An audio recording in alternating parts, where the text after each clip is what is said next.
So this area up here was logged, I don't know how long ago, but looking at these old stumps and things, a couple over there, some up here, it was probably long before I was ever born. They probably logged this whole area, and everything you see is just new growth. Oh, look at that old tree stump there, all rotten and falling apart. That tree might have been cut before my parents were even born in the late 1920s. And now we got a place where there was probably another trestle going across this little canyon. We got lots of quartz in the ground, and I even see some fool's gold in there. I learned about fool's gold when I was a little kid, a long time ago. I hope that's not poison oak. Somebody's actually going up the trail, somebody with a bicycle on the back. Well, my hike is nearing the end because we're about to meet up with the main road, which will take us all the way up to the top of the mountains and beyond. But the rail trail is going to meet that right up here around the corner. Okay, apparently I'm wrong about that. I know this trail is going to meet up with the road down there, but according to this sign, the rail trail continues on up here to part 4. I was unaware of that.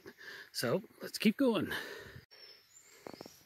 So the main road is down there, the trail comes up here and turns abruptly, and we see the rail trail continuing that way.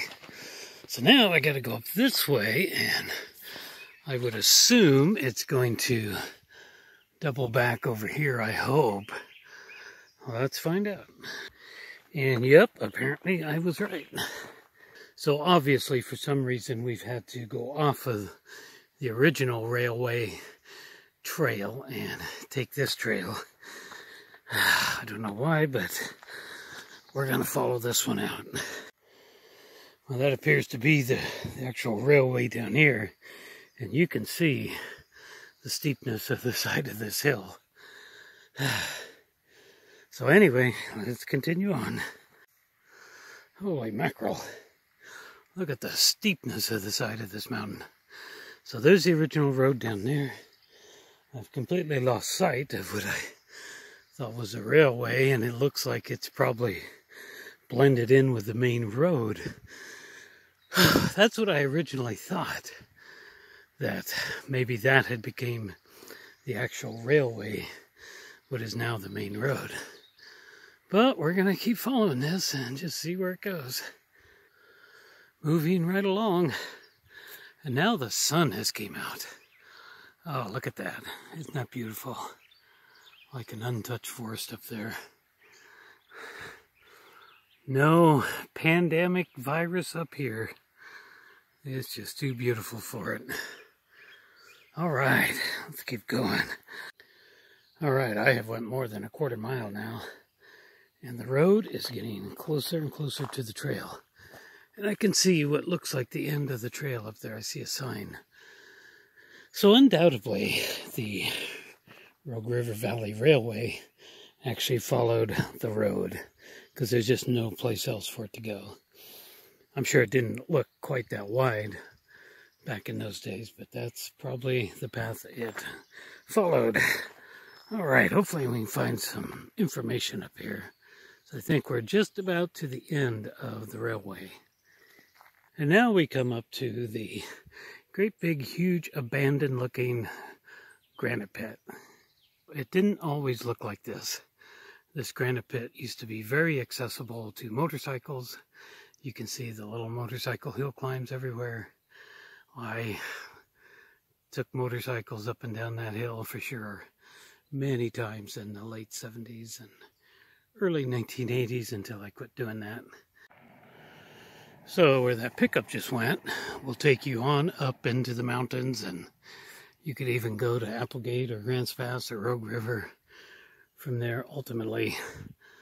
So I just assumed that this was always just an old abandoned granite pit, and perhaps it was, but the way I understand things when I read about the railway is that it came up this far, and then they had some sort of way of turning the train around, and then they would bring gold ore and timber and stuff down out of the hills. I think there used to be a roadway here somewhere, and they've done away with that because I don't think it really went anywhere.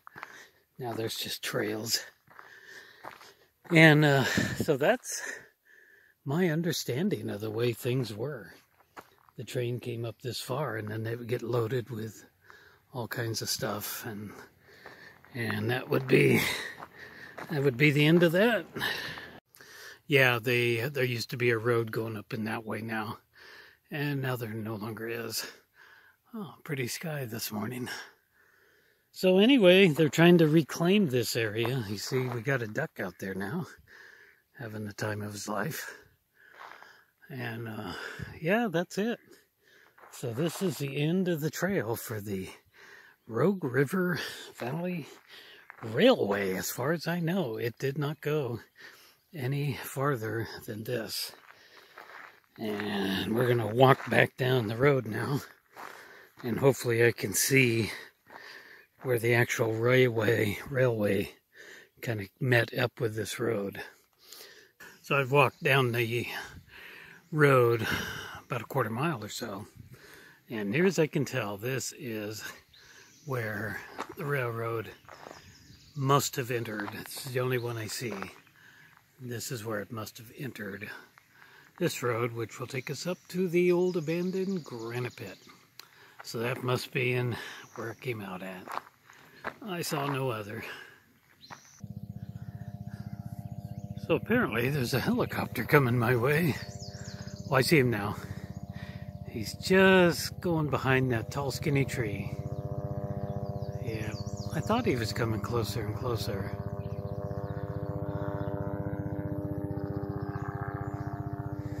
Not that it's all that interesting, but he'll be going out of my sight now. Just about now. Well, that was exciting for a few minutes. Still got a ways to go to get down to the car. Alright, we're back down here to the reservoir. And those public bathrooms are all brand new. Used to ride motorcycles just all over this. You can go all the way up in there and eventually go to that old mine that I was talking about earlier in the video. That's how, well, that's one of the ways you would get up to it. So anyway, go see if those are open. This is the reservoir, and you used to have access. You could, when we had the kegger parties and stuff, people used to drive right down there to it. And that's where it all happened at. Alright, so earlier in the video, we were standing directly over there. That's where the rail trail is at. And I was talking about all the bullets that must be in the side of the hill over there. Because we would stand here. I can remember parking my car right here and then resting my rifle on top and having targets set up over there and shooting at them. And I know a lot of people did that, and I can remember very well that old dead snag up there. Look at that thing. Perfect target for a .22. Remember, I'd shoot, and then a second or two later you would hear snap as it hits the tree up there. Interesting. So we're going to walk out here to this little gazebo because there looks like there's information out here. I can't tell you how bad that water smells. It's got quite a stench for sure. Interesting, there are pictures here that I have never seen before. That's of this area right here. Unfortunately, the way the sun is glaring, it makes it really hard to see this. So let's just go ahead and zoom in on each picture. And there's one. There's another one. You can pause and read that if you can see it. I can barely see it. through my viewfinder because of the shadow. There we go. Interesting. Really, very, very interesting. I did not know that these were here.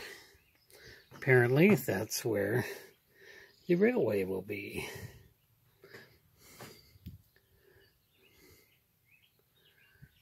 I'll be darned. And then we'll get this one up here. If you can read it, you can pause it here and read that. Alrighty. Well, that water sure smells out there. So right over there is where the railway stood, where the railway was at. All the years I came up here, I never knew a train once ran over there. All right, I am tired. I am worn out. And we just got a little ways to go down here to the car. All right, made it back down to the car, and the car's still here.